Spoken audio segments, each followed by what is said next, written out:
Here at AGBT, we asked the question, can you use ion torrent proton for shotgun metagenomics? And to that end, we have Jonathan, also known as Bioinformer, from MRI Global.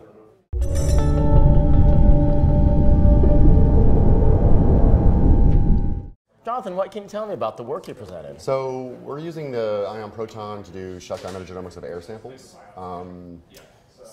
The technology was of interest to us mainly because of the turnaround time for sampling. Once we produce our libraries, go through sampling, do the sequencing, and do our analysis, we can do that in a relatively short time frame of 24 to 36 hours.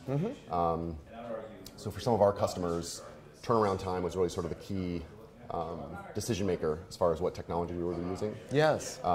Depth of coverage was also important. So the proton gave us the ability to sequence a lot deeper than we might be able to do with other benchtop instruments. Yeah. But also gave us the flexibility on the turnaround time. Yeah, and I understand you're doing air sampling as a biosurveillance tool. What can you tell me about that? So we're looking at both indoor and outdoor environments, metro stations as well, looking for the presence of public health pathogens, biothreat agents. And the project we presented here at AGBT specifically was on, looking for the presence of antimicrobial resistance genes in the environment.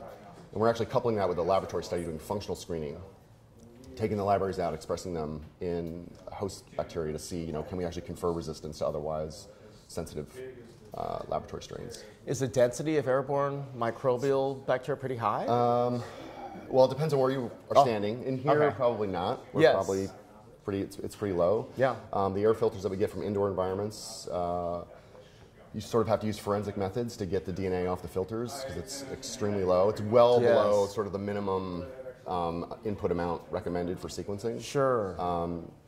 For outdoor environments, no, it's pretty rich. You don't need to wear an air mask, but I think you're okay.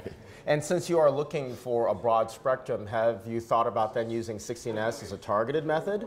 You're doing shotgun metagenomics, though, for looking at a broader picture. We looked at 16S, and we saw some congruency in the data, but because we're interested in not just the organisms that are there, but also functionally what they're doing, what genes are present, that sort of thing, 16S wouldn't give us that. That would just give us sort of a genus or species level ID. Yes. So the shotgun approach kind of gives us the best of both worlds. Have you found the analysis complex, though, with shotgun metagenomics in terms of making sure you're right?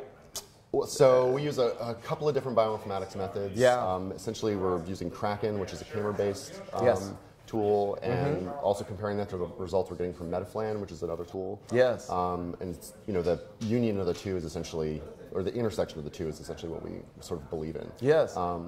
The nuances are important. I mean, you can detect things that you might see a Camer for a pathogen, for example, at a very, very low level, but just because you have a few dozen reads specific for some pathogen out of 80 million doesn't necessarily mean it's actually there. Really? It could be that you have a near neighbor. Yes. Exactly. Yeah. And then as far as on the analysis side, that whole complexity, you have to evaluate a lot of publicly available tools. Do you develop any of your own? Or? We don't do any development ourselves.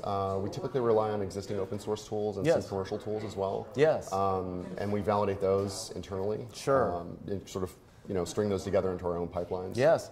And do you do only DNA work? Do you do any RNA work?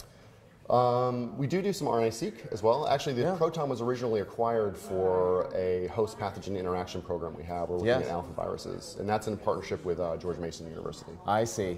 And these viruses are biothreat? Yeah, they're select agent, BSL-3 level viruses, RNA, positive strand RNA viruses. So, different from Ebola, but similar in the sense of, their, level of risk and exposure, so you have to handle them very carefully. Yes. Yes. Very interesting work, Jonathan. Thank you for taking time to speak on this today. Very good. Great.